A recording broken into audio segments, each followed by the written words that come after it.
சிவகங்கை நாடாளுமன்ற தொகுதியின் நாம் தமிழர் கட்சியின் வெற்றி வேட்பாளர் எழிலரசி அவர்களுக்கு நாம் தமிழர் கட்சியின் வெற்றி சின்னம் ஒளிவாங்கி சின்னத்தில் வாக்களிக்க உங்களை தேடி வந்து கொண்டிருக்கின்றோம். தொடர்ச்சியாக சிவகங்கை மண்ணில் 7 முறையாக காங்கிரஸ் கட்சிக்கு வாக்களித்து இந்த மக்கள் அனைவரும் கோடீஸ்வரர்களாக மாறிவிட்டனர். அதே போல கடந்த 14 ஆண்டு காலமாக அதிமுக என்கிற கட்சிக்கு வாக்களித்து கோடீஸ்வரர்களாக மாறிவிட்டார்கள். அதனால்தான் இந்த முறை மீண்டும் அவர்களுக்கு வாக்களிப்பதற்கு இந்த 2024 நாடாளுமன்ற தேர்தல் வந்திருக்கிறது என்றால் கிடையாது.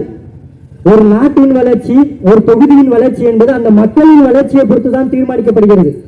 ஆனால் இங்கு மட்டும்தான் வளர்ச்சி என்பது அந்த ஆட்சியாளர்களின் ஊழலை வைத்தும் அந்த ஆட்சியாளர்களின் லஞ்சத்தை வைத்தும் இங்கு தீர்மானிக்கப்பட்டுக் கொண்டிருக்கிறது. இத்தனை ஆண்டு காலம் சிவகங்கை நாடாளுமன்ற தொகுதியின் அதிகாரத்தை காங்கிரஸ் கட்சிக்கு கொடுத்து வந்த இந்த மக்கள், நீங்கள் கண்ட பலன் என்ன? இந்த தொகுதியின் வளர்ச்சி, இந்த தொகுதியில் சாலை கட்டமைப்பு, மருத்துவ கட்டமைப்பு, கல்வி கட்டமைப்பு, இங்க இருக்கக்கூடிய அரசு அலுவலகங்களின் கட்டமைப்பு, இங்க இருக்கக்கூடிய அரசு அலுவலகங்களில் லஞ்சம் ஏதும் இல்லாத ஒரு அதிகாரி ஏதாவது ஒன்று உங்களால எடுத்துக்காட்டா சொல்ல முடியுமா? எந்த எடுத்துக்காட்டும் உங்களால சொல்ல முடியாது.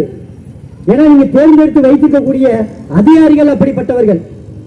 ஒரு சாதாரண ஒரு விஓ அலுவலகத்துக்கு போனாலும், ஒரு ஆர்ஐ அலுவலகத்துக்கு போனாலும், ஒரு தாலுகா வட்டாட்சியர் அலுவலகத்துக்கு போனாலும், எந்த அலுவலகத்துக்கு போனாலும் சரி, மக்கள் லஞ்சம் கொடுத்துதான் தங்களுக்கு தேவையான தேவைகளை இங்க வந்து நிறைவு செய்து கொள்ளணும்.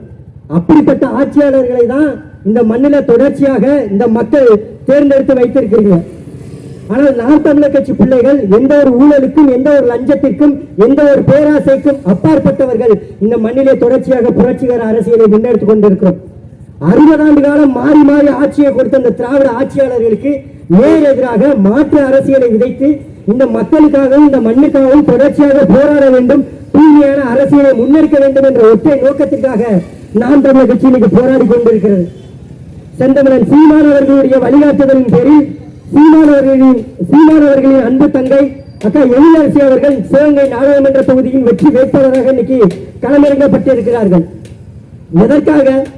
10 ஆண்டு காலம் இந்திய ஒன்றியத்தில் ஆட்சி செய்த பாரதிய ஜனதா கட்சியை ஓட ஓட விரட்டுவதற்கும், 60 ஆண்டு காலம் திராவிட ஆட்சி திமுக அதிமுக என்று மாறி மாறி அவர்களிடம் அதிகாரத்தை கொடுத்து வைத்ததற்கும், அவர்களை ஓட விரட்டுவதற்கும் தான் சீமானின் தங்கைகளும் சீமானின் தம்பிகளும் இன்னைக்கு இந்த தமிழ்நாட்டில் இந்த புரட்சிகர அரசியலை முன்னெடுத்துக் கொண்டிருக்கிறோம். ஒரு நீங்கள் சிந்தித்து பாருங்கள், எதற்காக இந்த பிள்ளைகள் இந்த மண்ணிலே இந்த புரட்சிகர அரசியலை முன்னெடுத்து இன்னைக்கு வந்து கொண்டிருக்கிறார்கள்? எங்களிடம் ஊழல் செய்த பணம் இருக்கிறதா? இல்ல கொள்ளையடித்த பணம் இருக்கிறதா? இந்த மக்கள் நல திட்டத்திலே மக்களுக்கு நன்மை செய்கிறோம் என்கிற பெயரில் 60 ஆண்டு காலமாக மக்களை ஏமாற்றி ஏமாற்றி கொளுத்த திமிரோடு இன்னைக்கு மக்களிடம் வந்து வாக்கு கேட்டுக் கொண்டிருக்கிறோமா? கிடையாது. எங்களிடம் இருக்கக்கூடிய தினந்தோறும் தினக்கூலி வருமானத்தை விட்டுவிட்டு மக்களுக்காக ஒரு புரட்சிகர அரசியலை இந்த மண்ணில் ஏற்படுத்திவிட முடியாதா என்கிற ஒற்றை நல்ல எண்ணத்திற்காண்டு இன்னைக்கு மக்களிடம் வாக்கு கேட்டு வந்து கொண்டிருக்கிறோம். இவர்கள் உங்களிடம் வாக்கு கேட்டு வருகிறார்கள் என்று இவர்கள் கூறுகின்ற அனைத்துமே பொய்யானதுதான். இவர்கள் மக்களிடம் வாக்கு கேட்டு வருவது கிடையாது, மக்களிடம் வாக்குகளை வாங்குவதற்கு வந்து கொண்டிருக்கிறார்கள். காரணம், இவர்களிடம் இருக்கக்கூடிய 500க்கும் 1000த்திற்கும் உங்கள் வாக்குகளை விற்பனை செய்து கொண்டு தன்மானமிக்க தமிழர்கள் உங்கள் வாக்குகளை இழந்து விடாதீர்கள். வலிமையான வாக்குக்கு ஒரு அர்த்தம் உள்ளது, அந்த வலிமையான வாக்கிற்கு ஒரு அதிகாரம் உள்ளது. அந்த அதிகாரத்தை பெற தகுதியற்றவர்கள் தான் இந்த திமுக அதிமுக காங்கிரஸ் கட்சியை போன்றவர்கள். கூடுதலாக ஒருவர் பாரதிய ஜனதா கட்சி கொடுமன் கோயிலுக்கு போனா அங்க 2 கொடுமை தலையை விரிச்சு போட்டு அடிச்சான். அந்த கொடுமை பத்தாவது இங்க திமுக அதிமுக காங்கிரஸ் இவர்களை விரட்டி அடிப்பதற்காண்டி இங்க ஆட்சி செய்ய வந்தால் அந்த கொடுமை பத்தாவது புதிதா ஒரு கொடுமை. அந்த கொடுமை யாரும் தெரியல, அவர்கள் 10 ஆண்டு காலம் பாரதத்தை ஆட்சி செய்த தன்மானமிக்க புரட்சியாளர் ஐயா மோடி அவர்களிடம் மீண்டும் ஆட்சியை போட்டு விட்டு தமிழ்நாட்டு மக்கள் அனைவரும் தலையில துணியை போட்டுக்கிட்டு எல்லாரும் போக வேண்டியது. ஏயா பெட்ரோல் விலை உயர்ந்து போச்சு அப்படின்னா ஜெய் ஸ்ரீராம், ஏயா சாலைகள் சரியா இல்லை அப்படின்னா ஜெய் ஸ்ரீராம், ஏயா மக்கள் அனைவரும் பணம் செல்லலைன்னு சொல்லி நடுரோட்டில் நிக்க வச்சு ஏயா அப்படின்னா ஜெய் ஸ்ரீராம், நாளைக்கு ஏயா மக்கள் பால்டாயில் கூட்டி செத்து போனா அப்படின்னாலும் ஜெய் ஸ்ரீராம். அவனுக்கு தெரிந்த கோட்பாடு அது மட்டும்தான். வேற என்ன கோட்பாடு பாரதிய ஜனதா கட்சியிடம் இங்க இருக்குது? மக்களுக்கான திட்டத்தை செயல்படுத்தவும் மக்களுக்கான ஆட்சியை கொடுக்க வேண்டும் என்பது பாரதிய ஜனதா கட்சியோட திட்டமா? இந்த மோடி அவர்களுடைய திட்டமா? கிடையாது. இந்த மக்களை எப்படியாவது மதத்தின் பெயரால் பிளவுபடுத்தி இந்த மக்களின் வாக்குகளை வாங்கி ஒட்டுண்ணிகள் போல இந்த மக்களின் ரத்தத்தை உறிஞ்சி எடுப்பதுதான் பாரதிய ஜனதா கட்சியோட எண்ணமே. அந்த பாரதிய ஜனதா கட்சியோடு கடந்த 5 ஆண்டு காலம் கூட்டணி வைத்து தமிழ்நாட்டில் எண்ணற்ற ஊழலை செய்து முடித்தது இந்த அதிமுக கட்சி, ஐயா எடப்பாடியார் கட்சி. அது மட்டுமா, இன்னைக்கு 3 ஆண்டு காலம் முத்தமிழறிஞர் கலைஞர் தானே தலைவர், தன்மான தலைவர், அஞ்சியும் பெற்ற குஞ்சியும் அவர்களுடைய மகனாக இருக்கக்கூடிய ஐயா மு.க. ஸ்டாலின் அவர்களுடைய ஆட்சியில், இந்த திராவிட முன்னேற்ற கழகத்தோட ஆட்சியில் அவர்களுடைய ஆசை பெற்ற சின்னமா என்று வளர்ந்து கொண்டு இருக்கக்கூடியவர் தான் இந்த காங்கிரஸ் கட்சியோட கை சின்னம். எதற்கு ஐயா கை சின்னம்? எதற்கு கை சின்னம்? எங்களுக்கு இருக்கிற 2 கை பத்தாதா? உங்களிடம் பிச்சை எடுத்து உங்களிடம் கையேந்தி இந்த நாட்டின் மக்கள் தினந்தோறும் அல்லோலப்பட்டுக் கொண்டிருக்கிறார்கள். இருக்கிற 2 கை பத்தாத பண்ணு 3வது ஒரு கை காங்கிரஸ் கையா அழைத்துட்டு வர்றார்கள். மானம் கட்டு போய் வெக்கம் கட்டு போய் இந்த மக்களுக்கு எந்த ஒரு நல்ல திட்டமும் செய்திடாதவர்கள் என்ன மூஞ்சி வச்சுக்கிட்டு இந்த மக்கள்கிட்ட காங்கிரஸ் கட்சிக்கு வாக்கு செலுத்துக்கு சொல்லி வர்றீங்க? என்ன நலத்திட்டம் செய்து கொண்டு கொடுத்துட்டீங்க? சிவகங்கை மண்ணில எதனா ஒரு வளர்ச்சி வந்திருக்கிறதா காங்கிரஸ் கட்சியினால?